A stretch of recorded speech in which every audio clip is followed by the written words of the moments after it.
We have a number of people, friends, colleagues who are going to be sharing words of tribute. I'm going to call on Tunde Asaju, who's a longtime family friend. He's going to come and share the eulogy with us this morning. Tunde.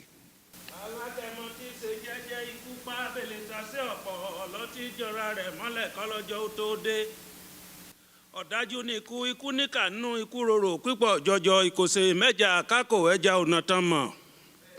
Ọ̀pọ̀lọ́ ìdédé náà káàkà lásán ọlọ́jọ́ lóde bí ò bá sí ikú ewúrẹ́ ò gbọ́dọ̀ wẹsẹ̀ ńjọ́ ewúrẹ́ bá wẹsẹ̀ ọbẹ̀ ní dà.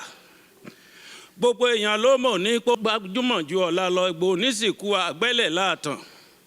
Ọ̀la wá ń sunkún ojú fẹ́rẹ́ ọ̀la ò dákẹ́ mọ́ àbí wọ́n títí pé kí ní ṣerú wọn. Wọ́n ní bá a ṣe sìnkú òní là á sìnkú ọ̀la lomijé fi bọ́ lójú wọn. Ọ̀dájà nìjà ẹni ìjàmbá ò bá bá yín ní ìpera rẹ̀ lọ́kùnrin. Jàmbá bá mi lónìí, n ò pera mi lọ́kùnrin. Good morning, good afternoon, everybody. My eulogy to my cousin, Pius Adesanmi, is titled Death, Be Not Proud. Mr. Death, I hope you are watching in 7D the events you have triggered by plugging an unripe fruit, Pius Adesanmi. If you had been conscious of the global ripples of your actions, you would have excused our dear Adebola. If he was larger than life in real life, you will have seen what you've transformed him into, a phenom, an enigma, the unsolved riddle that is now toasted from coast to coast to coast. We are saddened but not grieving. We are diminished but not crushed. We are heavy but not burdensome. We are bent but we are not broken. Pius Adesanmi was born to Mama Lois Adesanmi and Baba Joshua Olorundare Adesanmi in Isolu, Yagba East Local Government Area of Kogi State, 47 years exactly on February 27, 2019. He is the younger brother of Iyabo Maria and Rosaline Atinuke. In Yagba land, a son is born to take over the heirloom. That is why no Yagba father addresses his son as junior. Our culture envisages that our children will be greater than us, that they will go to places we have never been, carrying the family honor in each victory lap as they scale their Olympian heights. Raising Yagba children is the core duty of every adult who would gleefully grant a corrective conk, a slap, or the bitter flogging of uncovered legs.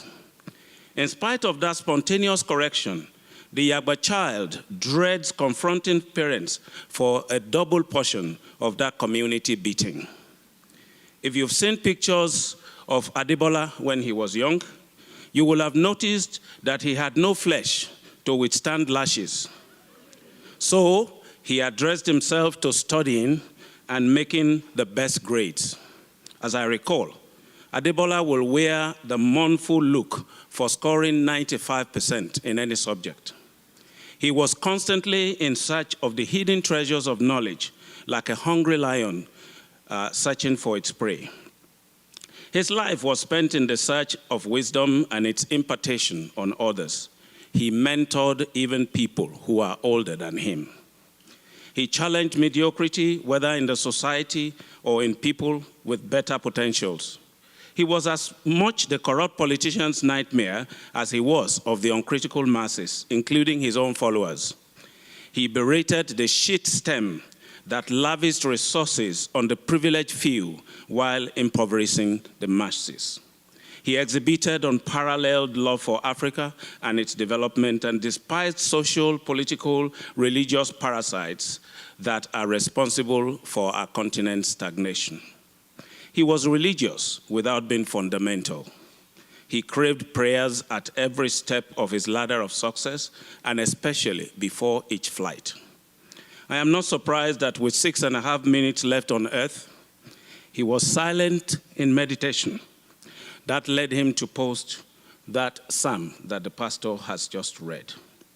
And the sermon reminds us, that those who plan to seek God at the 11th hour usually die at 10:59. We have come to celebrate the life of Pius Adesanmi, who stretched more mileage into 47 years than most people pack into 100. He broke rules, but not laws. He questioned conventions, challenged logic, and strived towards perfection. He shunned ostentation, was an epitome of modesty. He saw humanity not in color, race, or creed.